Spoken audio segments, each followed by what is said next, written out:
Saya akan memulai pidato saya dalam 3, 2, 1.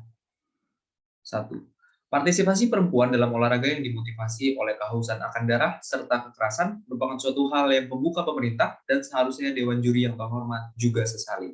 Bagaimana pembuka pemerintah akan mendefinisikan olahraga baku hantam dalam debat ini? Olahraga baku hantam merupakan olahraga bela diri di mana terdapat full contact, pertukaran pukulan, dan tendangan dengan kemenangan diraih dengan cara membuat lawan tidak sadarkan diri atau KO, atau bahkan membuat mereka mengalami kesakitan fisik yang tidak tertahankan hingga akhirnya mereka harus melakukan tap out. Tiga contoh dari olahraga baku hantam ini adalah olahraga seperti mixed martial art, seperti UFC atau One MMA, atau boxing, atau juga Muay Thai. Sebagai kaum feminis, tim pembuka pemerintah, kami tidak ingin adanya partisipasi perempuan dalam olahraga baku hantam. Output yang kita inginkan dalam dunia kami adalah adanya perlindungan kesehatan fisik perempuan dengan kelurusan ide-ide dengan feminisme dan juga stabilitas finansial bagi para atlet ini. Oke, identitas dari tim pembuka pemerintah adalah kami akan menjadi tim yang membuktikan kepada Dewan Juri yang terhormat, satu, secara prinsip, mengapa partisipasi dalam olahraga yang haus darah melanggar tujuan dari kaum feminis, dan yang dua, secara praktikal, mengapa kestabilan finansial atlet sangat dipertanyakan dalam partisipasi dalam industri yang sangat patriarkal. Oke, menuju argumen yang pertama, yaitu mengenai prinsip. Mengapa partisipasi dalam olahraga yang haus darah melanggar tujuan dari kaum feminis? Mari kita lihat lagi karakterisasi dari olahraga baku hantam. Olahraga baku hantam. Salah satu karakterisasi yang membedakan olahraga baku hantam dengan olahraga lain seperti gimnastik atau senam ataupun sepak bola atau tenis atau kasti adalah audiens dari olahraga baku hantam mengkonsumsi olahraga tersebut guna untuk memuaskan haus darah atau keinginan akan kekerasan mereka. Mengapa olahraga yang didasari dari demand konsumen yang haus darah dan menginginkan kekerasan merupakan suatu hal yang sangat berbahaya? Karena demand dari konsumen akan memengaruhi jalan pemikiran otak pengelola.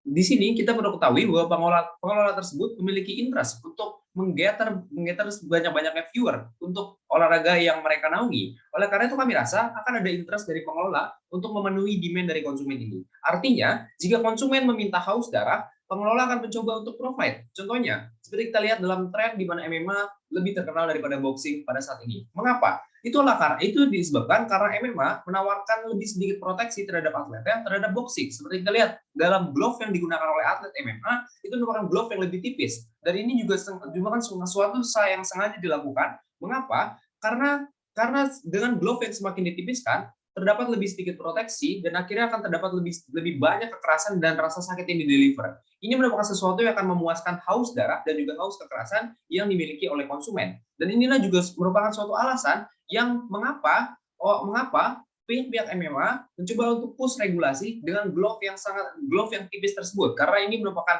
mereka ingin memenuhi demand konsumen dan mereka ingin menarik popularitas terhadap show MMA mereka. Bahkan dalam kasus Muay Thai kompetitif, kausan darahnya jauh lebih parah. Karena dalam mindset Nak Muay adalah kompetisi hanya akan seru jika salah satu kontender mengalami pendarahan yang dianggap membuat atlet semakin semangat. Ini membuktikan kepada Anda bahwa sekarang bahkan bukan cuma penonton yang haus darah, tapi pengelola dan juga atlet yang juga ikut haus darah untuk memenuhi kebutuhan yang diminta oleh para konsumen. Analisis ini ingin memberitahukan kepada Dewan Juri yang terhormat bahwa partisipasi dalam olahraga haus darah ini sangat membahayakan keadaan fisik saat atlet. Dan kami juga merasa hal ini merupakan suatu hal yang sangat bertentangan dengan tujuan yang ingin dicapai oleh kaum feminis. Apa sih tujuan yang ingin dicapai oleh kaum feminis? Karakterisasi tujuannya adalah mereka ingin menjaga survivabilitas fisik dari kaum perempuan. Melihat karakterisasi bahwa olahraga baku hantam ini memang seberbahaya itu, dan bahkan ada interest dari pihak pengelola untuk membuat olahraga ini semakin berdarah-darah, yang dibuktikan dengan populernya olahraga baku hantam yang memiliki sedikit proteksi, kami rasa sangat jelas bahwa di sini survivabilitas dari atlet perempuan yang berpartisipasi sangat dipertanyakan. Dan juga pihak oposisi mungkin akan berkata bahwa penyesalan ini merupakan suatu hal yang tidak terjustifikasi karena merupakan bentuk pembatasan dari kebebasan seorang perempuan. Namun kami rasa ini merupakan suatu hal yang terjustifikasi untuk direstriksi melihat dua hal. Satu, seberapa berbahayanya partisipasi dalam lomba ini karena ada siklus kehausan darah dan adanya insentif dari pihak pengelola untuk memenuhi demand tersebut dengan membuat perkelahian semakin intensif dengan cara yang tadi. Dan yang kedua, juga kami rasa ini juga terjustifikasi karena menghindarkan perempuan untuk berpartisipasi dalam industri yang sangat patriarkal, dan ini akan dijelaskan dalam argumen yang berikutnya.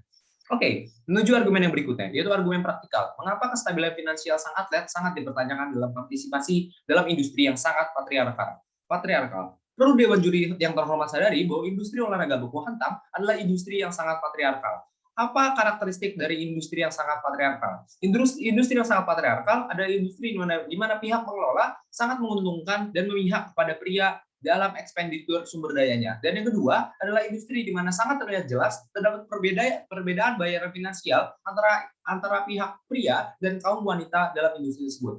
Mengapa industri olahraga baku hantam dapat dikatakan sebagai industri yang sangat patriarkal? Mari kita ambil contoh dengan menganalisa dua pengelola olahraga baku hantam MMA yang sangat prominent, yaitu satu UFC dan dua One MMA.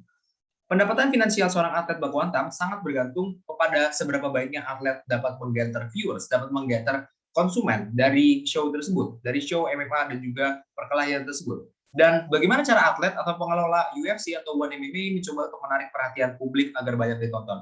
Ada dua cara. Yang pertama itu melalui iklan dan promosi match kelahi. Sebelum match perkelahian dimulai, sangat umum bagi pengelola UFC dan One MMA untuk mengadakan konferensi dan periklanan yang mempertemukan atlet dan membangun tensi akan perkelahian.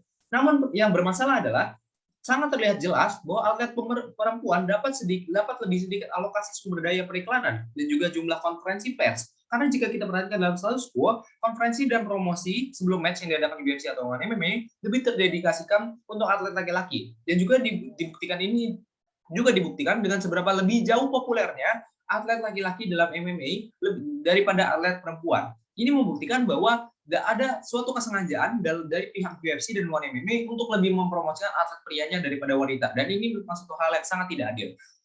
Oleh karena itu, apa opsi kedua yang dapat dimiliki oleh atlet? Opsi kedua adalah publikasi dengan cara keras, yaitu memenuhi demand dari konsumen. Dan kami rasa kami sudah mengkarakterisasi bahwa konsumen dari penonton olahraga ini sangat haus akan darah dan kekerasan. Oleh karena itu, cara ini sangat berbahaya karena membuat atlet semakin mencoba untuk semakin violent, dan ini merupakan suatu hal yang sangat membahayakan keselamatan kedua belah pihak yang berkelahi. Oke, oposisi mungkin akan memberikan sanggahan terhadap analisis ini dengan menunjukkan atlet cemerlang seperti Ronda Rousey dari UFC. Namun kami rasa ini merupakan kasus outlier karena tidak semua atlet dapat menjadi sebrilian Ronda Rousey. Dan kami rasa ini merupakan sangat berbahaya jika mereka tidak menjadi sebrilian ini. Mengapa? Karena apa yang terjadi jika kaum perempuan berpartisipasi dalam lomba ini tidak sebrilian Ronda Rousey? Satu, tidak ada jaminan mereka akan menjadi Ronda Rousey berikutnya. Dan yang kedua, kami rasa mereka juga akan survivabilitasnya sangat dipertanyakan. Mengapa? Karena kami rasa jika mereka tidak menjadi sebrilian itu, mereka akan mendapat lebih sedikit bayaran karena mereka akan mendapat lebih sedikit viewers karena tidak ada insentif bagi UFC atau One MMA untuk mempromosikan perkelahian mereka. Dan juga karena sudah dibuktikan kalau di sini tidak ada ketidakseimbangan promosi antara pria dan wanita, kami rasa itu sangat tidak adil bagi perempuan. Bangga untuk menjadi pembuka pemerintah.